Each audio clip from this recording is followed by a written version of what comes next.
Hey guys, what is up? It is Anita here and welcome to Success Climb. Today I'm going to be showing you guys my organic healthy garden. Now I know what you guys might be thinking. Anita, isn't this a self-improvement channel? Well, it is, but I have to say health is wealth and health is what will allow us to achieve all of our dreams.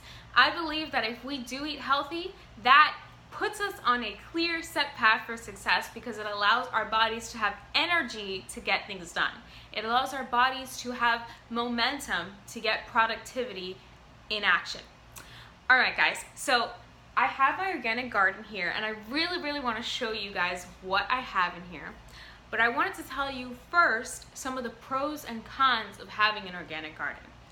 Okay, some pros of having an organic garden, because I felt like I had to include this on a side tangent here because a lot of people have been saying, Anita, why don't you just buy them from the store? Why are you wasting so much of your time, your energy, your water on all these plants when you can literally just go out to the grocery store and get them for probably cheaper? Well, I have to say, some of the pros are that first of all, having an organic garden is cheaper than going out to the grocery store. For example, my sweet potato plants that I'm going to show you, they cost me about $2 and I probably can expect to get about 6 or 7 sweet potatoes or maybe sometimes more depending on the conditions of the plant. I can expect that many sweet potatoes for only $2. Alright guys, I don't know about you, but for me that's pretty cheap for sweet potatoes, considering that a big bag of them for about 6 or 7 probably costs about $6. Now, I know there's only a $4 difference between that. However, with an organic garden, you know exactly what is going into your food. With a lot of food in the grocery store, you don't know how many pesticides were put on that plant. We don't know how many hexanes and maybe dioxides were in the soil prior to that plant getting on our plate. With my organic garden here, I know what my seed looked like when I put it in, and I saw my seed grow, and I didn't put any pesticides on it, and I know that my soil is also organic. With that being said, I know that my garden is giving me the maximum amount of nutrients, it's not getting processed in any way, and it doesn't have any harmful toxins on it. Also, guys, some of the pros, I do have to mention them here. Excuse me, some of the cons that I do have to mention here. I mean, it really is time consuming. Unfortunately, it takes about 3-4 months sometimes to get a good plant. Also, your plant, because my plants are completely organic, they are open and susceptible to a bunch of pests and all sorts of diseases. They're now like open and susceptible to them because their genetics haven't been rewired to be able to resist a lot of these things. Now guys, I'm going to show you my sweet potatoes and my tomato plants, which have been partially eaten by pests. My tomato plants, a lot of the leaves will be missing because I have these little caterpillars outside that were consuming all of the plants on the darn tomato. And the sweet potato plants have little flies, like these very tiny white flies that are eating all of them. And right here I do have the solution for them, and I'm going to be releasing the solution in this next video, but I'll just give you guys a glimpse.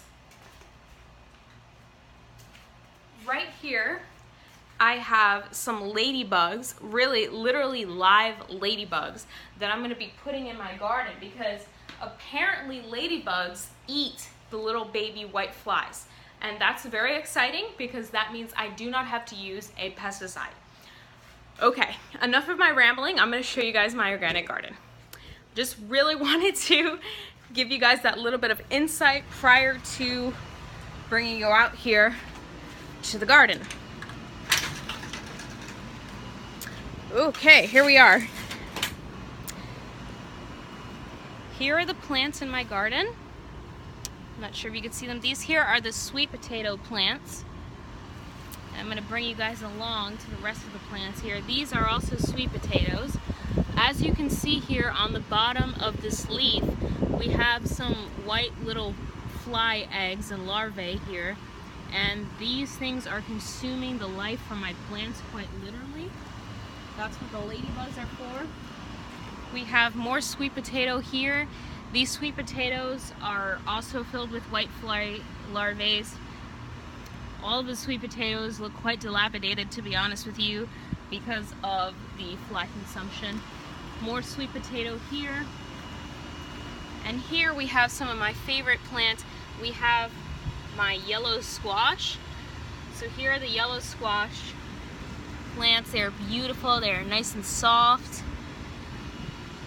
They're actually starting to flower, which is extremely exciting. That means fruits will be coming soon. Here we have a chili pepper plant.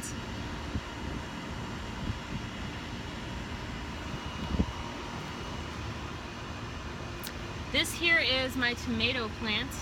As you can see, as I mentioned previously, the leaves have been slightly consumed by a caterpillar, but they're growing back and the plant is still very healthy. Here I have some more tomato plants. These are mini tomatoes. And here I have a chili pepper plant. This is a Carmen sweet chili pepper. These are also starting to become a target for the white flies. Unfortunately, as you can see, I'm not sure if you can see with the camera there, but the white flies are starting to eat this plant as well. So that's the purpose of the ladybugs. So here it is one more time.